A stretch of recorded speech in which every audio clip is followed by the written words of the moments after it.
اعوذ باللہ من الشیطان الرجیم بسم اللہ الرحمن الرحیم یا اہل الکتاب، اے اہل کتاب، لا تغلو فی دینکم، اپنے دین میں حد سے تجاوز نہ کرو، اپنے دین میں غلو نہ کرو، ولا تقولوا علی اللہ الا الحق، اور نہ کہو اللہ پر سوائے حق بات کے، حق کے علاوہ اللہ کے بارے میں اور کچھ نہ کہو۔ انما المسیح عیسی ابن مریم، کہ بے شک مسیح علیہ السلام جو کہ عیسیٰ ہیں، عیسیٰ ابن مریم، مریم کے بیٹے عیسیٰ، رسول اللہ، وہ اللہ کے رسول ہیں، وکلمتہ، اور اس کا کلمہ ہے یعنی حکم ہے، القاہا الی مریم، جس کلمے کو اللہ نے ڈالا مریم کی طرف، وروح منہ، اور وہ اس اللہ کی طرف سے روح ہیں، فآمنوا باللہ ورسلہ، پس ایمان لو اللہ پر اور اس کے رسول پر، ولا تقولوا ثلاثہ، اور یہ نہ کہو کہ خدا تین ہے، تین کا عقیدہ عیسائیوں نہ رکھو، انتہوا، باز آ جاؤ، رک جاؤ، خیر لکم، یہ تمہارے لیے بہتر ہوگا، انما اللہ الہ واحد، بے شک اللہ تعالیٰ وہ ایک ہی الہ ہے، اکیلا الہ ہے، ایک ہی خدا ہے، سبحانہ، وہ اللہ پاک ہے، ان یکون، اس بات سے کہ ہو اس کے لیے، لہو ولد، اولاد، اس کے لیے کوئی اولاد ہو، اللہ اس سے پاک، اور لہو ما فی السماوات و ما فی الارض، اسی اللہ کے لیے ہے جو کچھ آسمانوں میں ہے اور جو کچھ زمین میں ہے، وکفا باللہ وکیلا، اور اللہ تعالیٰ کافی ہے کارساز۔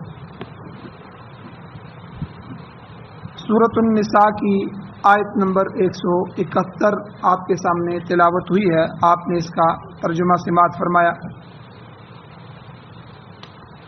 اس آیت کا پہلا حصہ درس کا کل گزر چکا ہے، آج اس آیت مبارکہ کا دوسرا حصہ ہے۔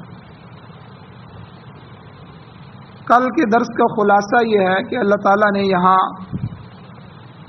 یہودیوں کا تذکرہ پہلے فرمایا پچھلی آیات میں، کہ انہوں نے نبی علیہ الصلوۃ والسلام پر مختلف اعتراضات کیے، جن میں سے ایک اعتراض یہ کیا کہ یہ قرآن مجید آپ پر ایک ہی دفعہ نازل کیوں نہیں ہوا، بار بار آیتیں رکوع آ رہے ہیں، تو جس طرح ہماری کتاب ایک ہی دفعہ نازل ہوئی، آپ پر بھی قرآن مجید دفعۃ واحدہ، ایک ہی دفعہ جو ہے وہ نازل ہونا چاہیے۔ اس کا جواب اللہ تعالیٰ نے ہر طریقے سے دیا۔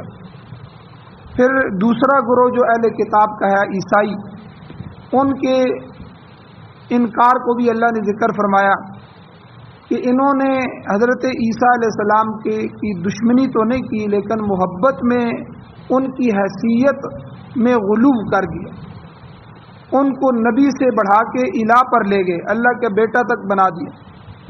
تو جتنے فرقے، 5-6 فرقے جو عیسائیوں میں ہیں، عیسیٰ علیہ السلام کو لے کر ان کے متعلق جو ان کے عقیدے ہیں وہ کل تقریباً بیان ہو چکے ہیں، اور اسی طرح ان کا جو بڑا عقیدہ ہے، عقیدہ تثلیث، کہ وہ 3 خدا مانتے ہیں، باپ، بیٹا اور روح القدس، تو اس کے متعلق بھی اللہ نے فرمایا ولا تقولوا ثلاثہ، یہ 3 خداؤں والا عقیدہ نہ کہو، یہ عقیدہ نہ بناؤ۔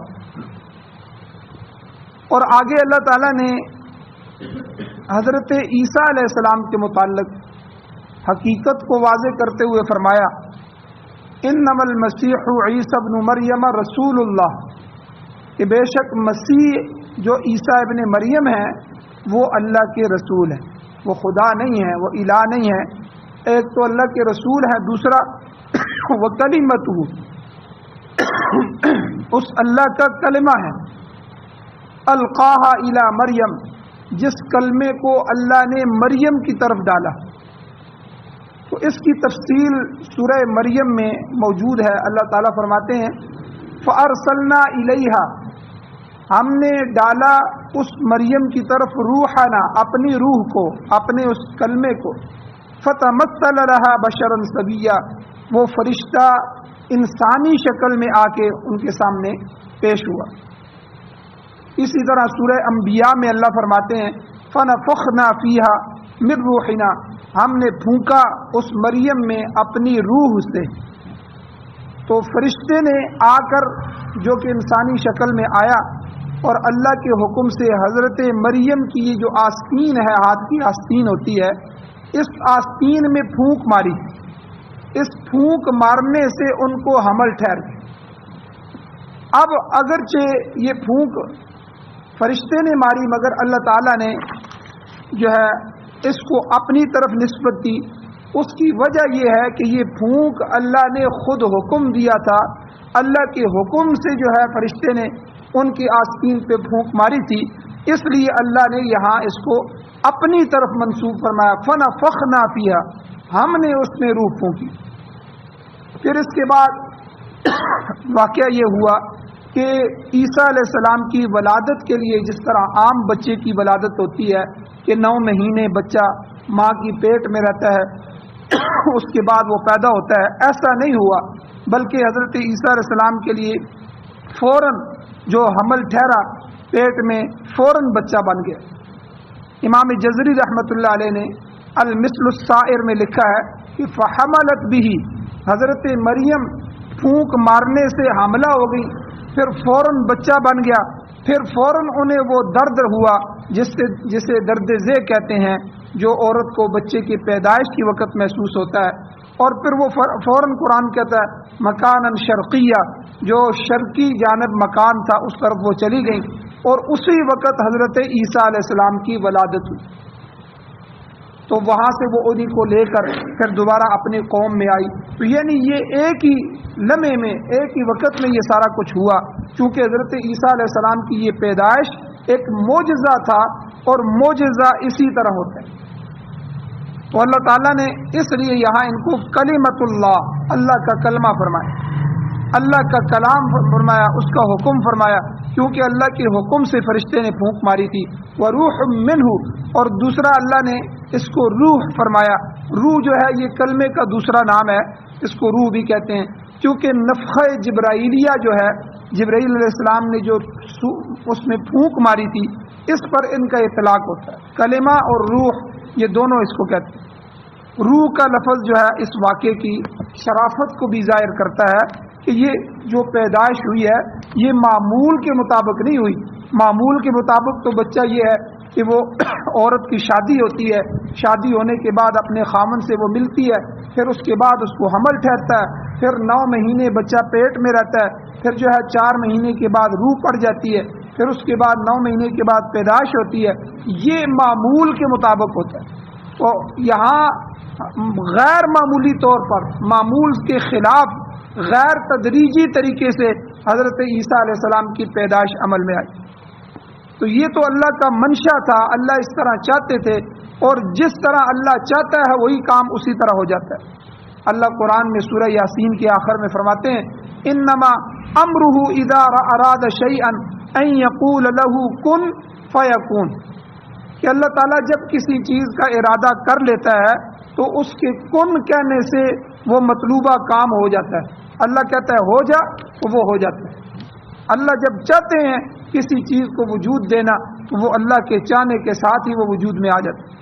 چنانچہ حضرت عیسیٰ علیہ السلام کی ولادت کے متعلق بھی اللہ نے یہی چاہا کہ میں اپنے اس نبی کو، اپنے اس بندے کو ایسے طریقے سے پیدا کروں جس طرح عام بچہ پیدا نہیں ہوتا۔ تو اس لیے معمول کے خلاف غیر تدریجی طریقے سے حضرت عیسیٰ علیہ السلام کی ولادت ہوئی، تو اللہ کے حکم کے مطابق ہوئی۔ تو اس لیے ظاہری اسباب کو اللہ نے ایک طرف کر دیا، ظاہری سبب کوئی بھی نہیں تھا، نہ حضرت مریم کی ابھی شادی ہوئی تھی، وہ جوان تھی، نہ جو ہے وہ بچے کے لیے کچھ مدت دی گئی، بلکہ بالکل اسباب سے ہٹ کر اللہ تعالیٰ نے حضرت عیسیٰ علیہ السلام کی پیدائش فرمائی۔ تو اس طرح کے غیر معمولی نوعیت کے بعض دوسرے واقعات بھی قرآن مجید میں ذکر ہیں کہ عام حالات میں تو کسی انسان یا جانور کی پیدائش جوڑے کے ملاپ کے بعد ایک تدریجی عمل کے ذریعے ہوتی ہے، مگر آپ دوسرے نبی کا واقعہ دیکھیں۔ حضرت صالح علیہ السلام کی قوم نے کہا کہ آپ اگر اللہ کے نبی ہیں تو ہمیں معجزہ دکھائیں۔ بھئی کیا معجزہ دکھاؤں؟ معجزہ یہ دکھائیں کہ یہ جو سامنے ہمیں پہاڑ نظر آ رہا ہے اور پہاڑ کی ایک بڑی چٹان ہمارے سامنے نظر آ رہی ہے، پورا علاقہ اس کو دیکھ رہا ہے، تو اس چٹان میں سے ایک اونٹنی نکلے اور اونٹنی بھی نکلتے ہی گابن ہو، اور گابن بھی ایسی ہو کہ فوراً بچہ جنے۔ اب یہ عام طور پہ ہوتا نہیں ہے کہ چٹان میں سے، پہاڑ میں سے، پتھر میں سے اونٹنی نکل رہی ہو، یہ ممکن نہیں ہے۔ پھر اونٹنی نکلے تو گابن بھی ہو، اس کے 10 مہینے کا بچہ اس کے پیٹ میں ہو، اور باہر نکلتے ہی وہ بچہ بھی پیدا کرے۔ تو یہ قوم نے، تو صالح علیہ السلام نے بڑا سمجھایا کہ دیکھو میں اللہ سے درخواست کرتا ہوں، اللہ ایسا کرنے پر قادر ہے، اللہ یہ معجزہ دکھائیں گے میرے ہاتھ پہ، لیکن اگر اس کے بعد تم نے نہ مانا تو پھر تمہارے لیے اللہ کا عذاب ہو۔ اب حضرت صالح علیہ السلام کی جو اونٹنی ہے اس کی پیدائش بھی اسی غیر معمولی طریقے سے ہوئی۔ وہ چٹان پھٹی، اس میں سے اونٹنی نکلی، اور اونٹنی گابن تھی، سب دیکھ رہے تھے، اور اس میں نکلتے ہی بچہ جن۔ تو اس لیے قرآن مجید میں اس اونٹنی کو ناقۃ اللہ کہا گیا، اللہ کی اونٹنی، ناقۃ اللہ۔ تو یہ اس اونٹنی کو خطاب کس وجہ سے؟ اس کی شرافت کی وجہ سے دیا۔ اب اونٹنیاں جو ہے جتنی بھی دنیا میں ہے، بلکہ ہر چیز، یہ اس کا خالق تو اللہ ہی، اللہ نے پیدا کیا ہے، مگر اس خصوصی پیدائش کی وجہ سے اس اونٹنی کی، جو حضرت صالح علیہ السلام کی اونٹنی تھی، اس اونٹنی کو ناقۃ اللہ کا لقب دیا گیا۔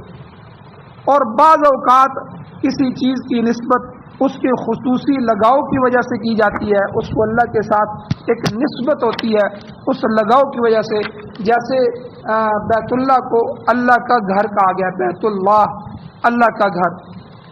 اب مکان تو سارے کے سارے اللہ کے ہیں، اور مسجدیں سارے اللہ کے گھر ہیں، لیکن جو ہے بیت اللہ کو، خانہ کعبہ کو خاص طور پہ بیت اللہ کہا جاتا ہے کہ یہ اللہ کا گھر ہے، کہ اس گھر کو اللہ سے خاص نسبت ہے، کیونکہ وہاں اللہ کی خصوصی توجہات ہوتی ہیں، اللہ کی نظر ہوتی ہے، وہاں اللہ کی خصوصی رحمتیں نازل ہوتی رہتی ہیں، لہذا اس گھر کو اس شرافت اور اس نسبت کی وجہ سے بیت اللہ کہا گیا، اللہ کا گھر۔ اسی طرح حضرت عیسیٰ علیہ السلام کی ولادت کے سلسلے میں بھی اس بات کو سمجھے کہ اللہ تعالیٰ نے ان کو کلمۃ اللہ کہا، کہ یہ اللہ کا کلمہ ہے، روح اللہ کہا کہ یہ اللہ کی طرف سے روح، یعنی اللہ کی طرف سے حکم کی وجہ سے روح پھونکی گئی۔ تو یہ دونوں الفاظ بھی حضرت عیسیٰ علیہ السلام کے لیے الفاظ استعمال کیے۔ کلمہ اور روح کے الفاظ صحیحین کی حدیث میں بھی آتے ہیں، صحیح بخاری اور صحیح مسلم میں حضور علیہ السلام کا ارشاد گرامی ہے، حضور نے فرمایا من شہید اللہ الہ الا اللہ وحدہ لا شریک لہ وان محمدا عبدہ ورسولہ وان عیسیٰ عبد اللہ ورسولہ وابن امتہ وکلمتہ القاها الى مریم وروح منہ والجنۃ والنار حق ادخلہ اللہ الجنۃ علی ما کان من العمل۔ یہ حدیث موجود ہے، حضور نے فرمایا یعنی جو شخص یہ گواہی دے کہ ایک اللہ کے سوا کوئی معبود نہیں، وہ وحدہ لا شریک ہے، اور حضرت محمد صلی اللہ علیہ وسلم اللہ کے بندے اور اس کے رسول ہیں، اور حضرت عیسیٰ علیہ السلام بھی اللہ کے بندے ہیں اور اس کے رسول ہیں، اور اس اللہ کی بندی کے بیٹے ہیں حضرت مریم کے، اور اللہ کا کلمہ اور روح ہے جسے حضرت مریم کی طرف ڈالا گیا، تو جنت اور دوزخ برحق ہے۔ اگر یہ عقیدہ رکھتا ہے جو شخص، یہ گواہی دے گا، اللہ تعالیٰ اسے جنت میں داخل کرے گا۔ اس کا عمل خواہ کچھ بھی ہو، عمل کی کمزوری بہرحال اسے معاف کر دی جائے گی، لیکن ان عقائد کی وجہ سے اسے جنت ملے گی۔ تو مقصد یہ ہے کہ صحیح عقیدہ یہ ہے کہ حضرت محمد صلی اللہ علیہ وسلم اور حضرت عیسیٰ علیہ السلام یہ کوئی خدا نہیں ہے، یہ اللہ کے بندے اور اس کے رسول ہیں، اور عیسیٰ علیہ السلام اللہ کا کلمہ اور روح ہے جسے حضرت مریم کی طرف ڈالا ہے۔ آپ نہ خود خدا ہیں نہ خدا کے بیٹے ہیں، یہ کلمہ کفر ہے جو آدمی یہ کہے۔ تو انسان کی فکر جو ہے، دماغ اور دماغ کی سوچ اور فکر، یہ جب پاک ہوگی جب وہ اللہ کی وحدانیت کا اقرار کرے گا اور تمام رسولوں کی رسالت کے بارے میں صحیح عقیدہ رکھتا ہوگا، تو ایسا شخص ضرور جنت میں داخل ہوگا، خواہ اس کا عمل جو ہے وہ کمزور بھی ہو اور جو ہے اس عمل کی کمزوری کیوں نہ ہو۔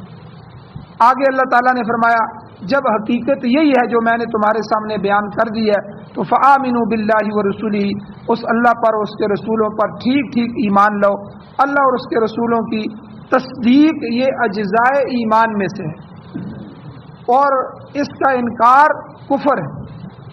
فرمایا اے اہل کتاب ولا تقولوا ثلاثہ، تین خدا کا عقیدہ مت بناؤ، تین خداؤں کے بارے میں مت کہو، کیونکہ عیسائیوں کا ایک فرقہ تین خداؤں کو مانتا تھا، باپ، بیٹا اور روح القدس اس کا قائل تھا۔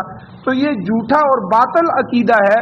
تو اللہ تعالیٰ نے فرمایا کہ دوسری جگہ قرآن مجید میں کہ قریب ہے کہ آسمان پھٹ جائے اور زمین پھٹ جائے اور پہاڑ ریزہ ریزہ ہو جائیں۔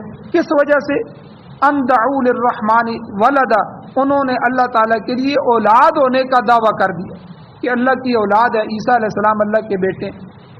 اللہ کہتے ہیں یہ اتنا برا اور گندا اور غلیظ عقیدہ ہے کہ اگر اللہ تعالیٰ کے لیے بھی اولاد ثابت کی جائے تو اسے مخلوق کی صفت سے متصف کرنے کے مترادف ہے، اور یہ کفر ہے، اور اس سے اللہ تعالیٰ کا محتاج ہونا ثابت ہوتا ہے، اللہ کی احتیاج ثابت ہوتی ہے، گویا کہ اللہ اولاد کا محتاج ہے۔ تو یہ عقیدہ تو یہ بتا رہا ہے کہ اللہ کو اولاد چاہیے تھی اور اللہ کی اولاد ہوئی، اللہ اولاد کا محتاج ہے، حالانکہ یہ عقیدہ غلط ہے۔ اللہ الصمد، اللہ بے نیاز ذات ہے، لم یلد ولم یولد، نہ وہ کسی سے جنا گیا ہے نہ اس سے آگے کوئی جنا گیا ہے۔ حدیث قدسی میں آتا ہے، حدیث قدسی اس کو کہتے ہیں جو اللہ تعالیٰ نے خود ارشاد فرمائی ہو اور حضور علیہ السلام نے اس کو نقل کیا ہو۔ حضور علیہ السلام نے فرمایا، اللہ فرماتا ہے انسان میری تکذیب کرتا ہے، انسان مجھے جھٹلاتا ہے، حالانکہ ایسا کرنا اس کے لیے لائق نہیں ہے، اس کے لیے جائز نہیں ہے۔ پھر فرمایا کہ انسان مجھے گالی دیتا ہے، اللہ کہتے ہیں انسان مجھے گالی دیتا ہے، حالانکہ اس کے لیے یہ بھی روا اور جائز نہیں۔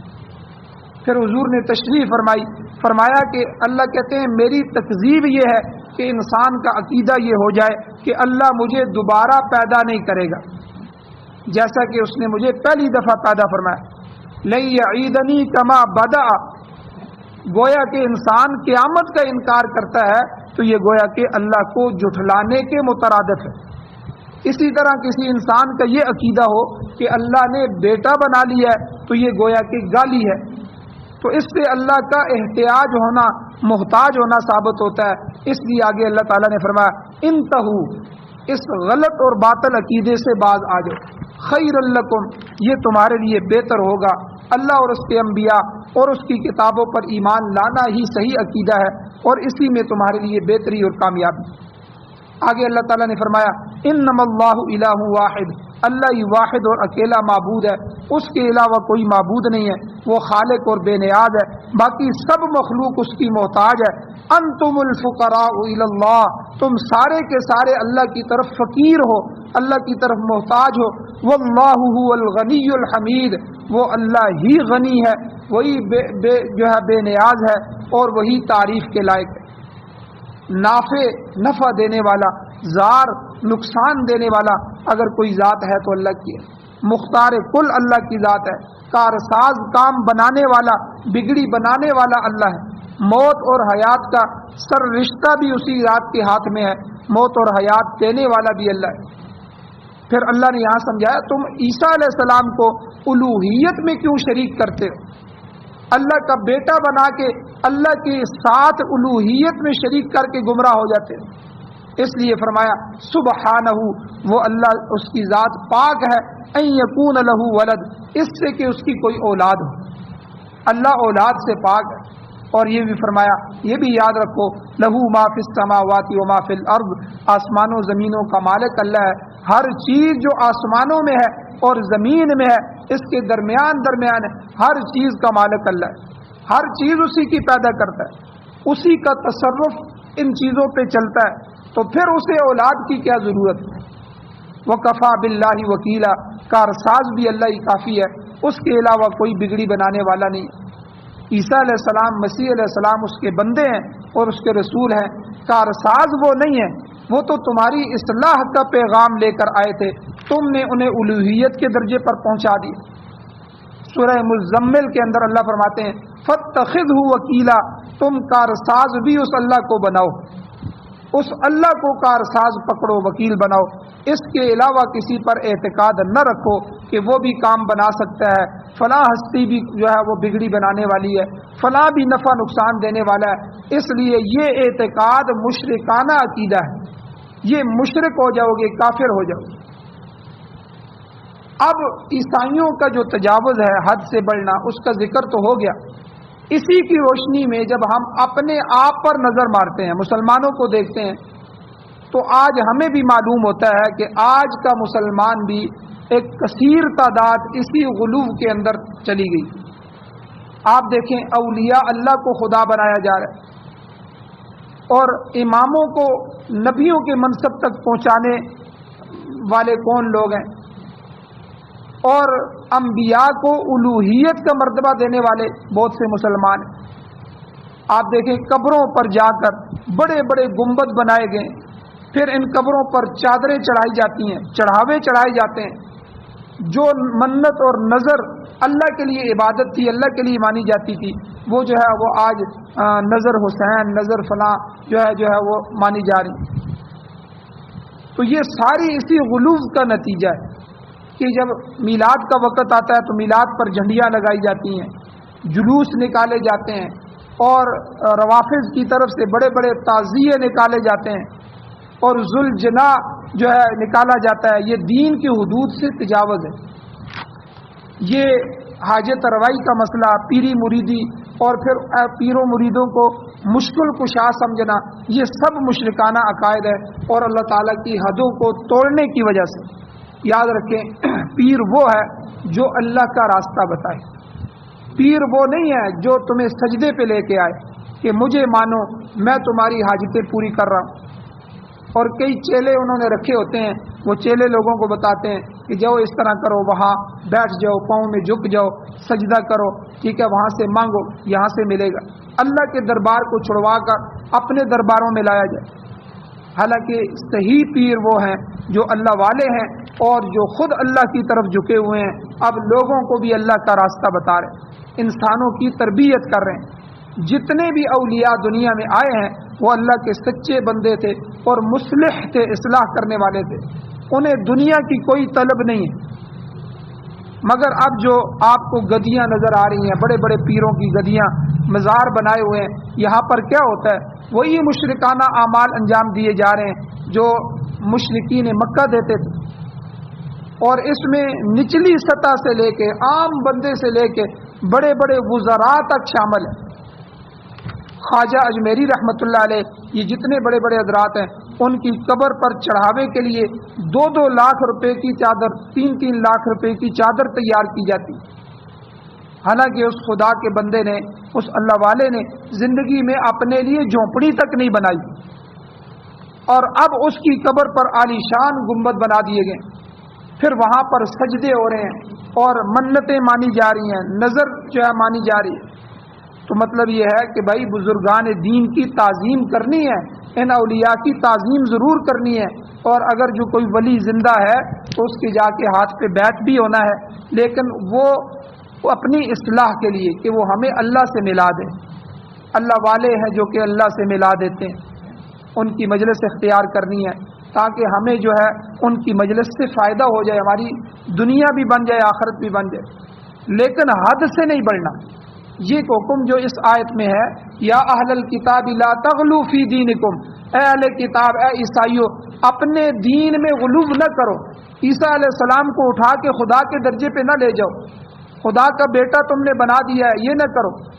تو یہ حکم غلو فی الدین کا جو ہے، یہ صرف عیسائیوں کے لیے نہیں ہے، یہ مسلمانوں کے لیے بھی، کہ تم نے بھی اپنے نبی کو کہ یا رسول اللہ مدد، یا علی مشکل کشا، تو یا فلاں حاجت روا، یہ نہ کہو. یہ نعرے سارے شرکیہ نعرے. رسول اللہ صلی اللہ علیہ وسلم خود مدد کے لیے اللہ کے محتاج ہے، خود اللہ سے دعائیں مانگ رہے ہیں، خود اللہ کے سامنے جھک رہے ہیں، خود سارے صحابہ کو اللہ کے سامنے لے کے آ رہے ہیں. اور حضرت حسین رضی اللہ تعالیٰ عنہ کربلا کے میدان میں نماز پڑھ رہے ہیں، اللہ کے سامنے سجدہ ریز ہو رہے ہیں، اللہ سے مانگ رہے ہیں، اللہ کی جو ہے قرآن کی تلاوت کر رہے ہیں. تو یہ کیا ہے؟ یہ سارا یہ عقیدہ بتایا جا رہا ہے کہ اللہ ہی حاجت روا ہے، اللہ ہی وحدہ لا شریک ہے، اللہ ہی مشکل کشا ہے، اللہ ہی نافع اور ضار ہے، اس کے علاوہ کوئی نہیں. تو اس لیے اللہ تعالیٰ نے یہاں منع فرما دیا کہ دین میں غلو نہ کرو، اس سے آگے بڑھ کر چلے جاؤ گے تو پھر کفر میں مبتلا ہو جاؤ گے، شرک میں مبتلا ہو جاؤ گے، بدعات کے اندر مبتلا ہو جاؤ گے، فرقہ بندی میں مبتلا ہو جاؤ گے۔ یہی تو فرقہ ہے کہ ایک سیدھا سادہ دین، اس سے ایک فرقہ الگ ہو کے جو ہے وہ اپنی مشرکانہ کام شروع کر دیتا ہے، ایک فرقہ الگ ہو کے بدعات اور رسومات کو دین میں داخل کر دیتا ہے۔ تو یہ غلو کا نتیجہ ہے۔ تو نصارہ یعنی یہودی اور عیسائی وہ بھی غلو فی الدین کی وجہ سے گمراہ ہوئے، اور یہودی بھی اپنی ضد اور عناد اور بغض کی وجہ سے رائے راست سے بھٹک کر کفر میں مبتلا ہو گئے۔ تو یہاں اللہ تعالیٰ نے گویا کہ اس سے منع فرمایا۔ تو آگے عیسیٰ علیہ السلام کے متعلق مزید تفصیلات بھی آ رہی ہیں، انشاءاللہ اگلے درس میں بیان کی جائیں گی۔ اللہ تعالیٰ سے دعا ہے اللہ ہمیں عمل کی توفیق عطا فرمائے۔ آمین۔ الحمدللہ رب العالمین، والعاقبۃ للمتقین، والصلاۃ والسلام علی رسولہ النبی الامی الکریم۔ اللهم ربنا آتنا في الدنيا حسنة وفي الآخرة حسنة وقنا عذاب النار۔ یا اللہ ہماری کمیوں کو تائیوں کو معاف فرمائیے، درگزر فرمائیے، صغیرہ کبیرہ گناہوں کو معاف فرمائیے۔ یا اللہ ہمارے حال پر رحم فرمائیے، یا اللہ ہمارے حال پر رحم فرمائیے، یا اللہ ہمارے حال پر رحم فرمائیے۔